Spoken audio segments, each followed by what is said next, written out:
My perfect day would start at 4 o'clock in the morning. I would wake up before anyone else had. The house would be quiet, and I would put on some comfortable clothes. I would want to wear forest green, maroon, and navy blue. I'd probably wear my navy blue Converse.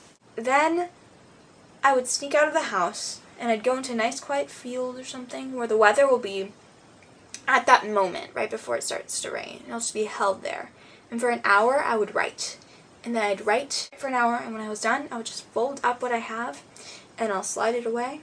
But then, out in the distance comes in a unicorn, and he's crying really loudly. So I say, "Mr. Unicorn, why are you crying?" And the unicorn says, "Oh, I lost the sweater my son made me.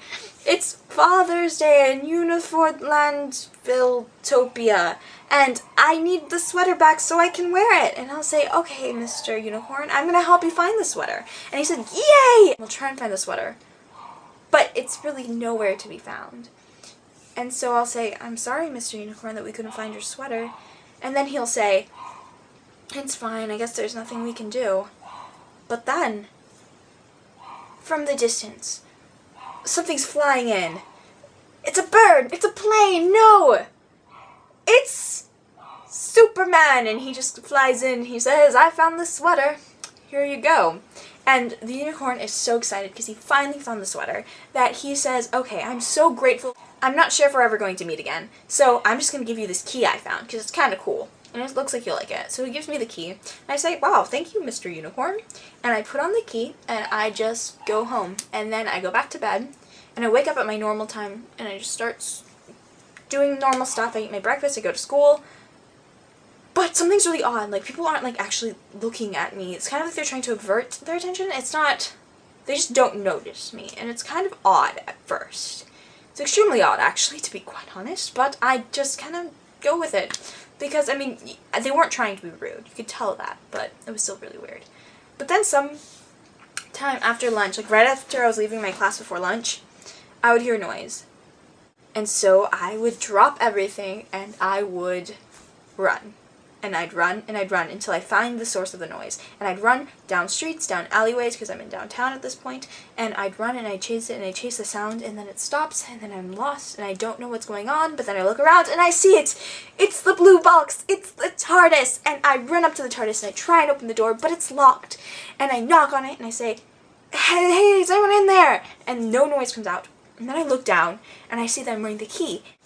I take off the necklace and I put the key in the TARDIS and it opens and it's beautiful, and I go inside and I find a list of instructions on how to fly the TARDIS to a specific point in time and space, and it's really hard to do and I don't know how I do it, but somehow I figure out a way to do it. And as soon as I open the door, the doctor bolts inside and I shut it, and then he's like, "Wow, thank you, you're really awesome.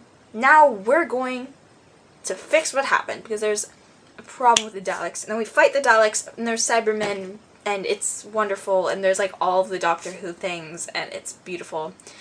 And we do it, and he said, "Wow, I'm really grateful to you. You're awesome, you helped me. Now I'm going to take you to any one place in time that you want." And being the cool person I am, instead of going to another planet, I just decided I'm going to go to Earth. I'm going to meet Anne Frank before she goes into hiding, because if I met her after, it'd be kind of weird. But Anne Frank is kind of a bit of a, not a hero, but someone who I'm influenced by. So I go and I'm really excited and we're going to meet her and we locate where she is, and I just end up being able to have a casual conversation with her. And we're just talking, and she talks a lot. So she just talks and talks and talks, and I'm listening to what she has to say, and I'm asking her questions, and we're having such great conversations, and then all of a sudden something changes, and then she starts asking me questions, and I'm not exactly sure how I'm supposed to answer them because I don't want to change time. And whatever she has to say is meant to be, but I don't know what I'm meant to do in that time, so I get kind of tripped up, and I'm not exactly sure what I'm supposed to be doing, and eventually she reaches a point where she just ends up not getting mad, but getting put off, and then just walks away. And then I kind of sit there for a few minutes, and I just think about what just happened, and how I just had a conversation with Anne Frank. And it was really ordinary. I mean, usually when you travel with a doctor, something extraordinary happens, like aliens attack. I mean, vampires, like, rise from the dead or something. I don't know. You just kind of expect that kind of thing. But nothing happened. And so I just go back to the TARDIS where the doctor was waiting. And he said, well, how was it? Did you enjoy it? And I said, yeah, it was amazing. But something was kind of very ordinary about it. And different from the previous adventure we'd had. So he flies me home, and I go back to school, and it's really odd because I'm just going through my day as normal. But I finish school, then I go home, and I do what I normally do, and I spend time with my family, and we eat dinner. It's really, really great, but it's really normal.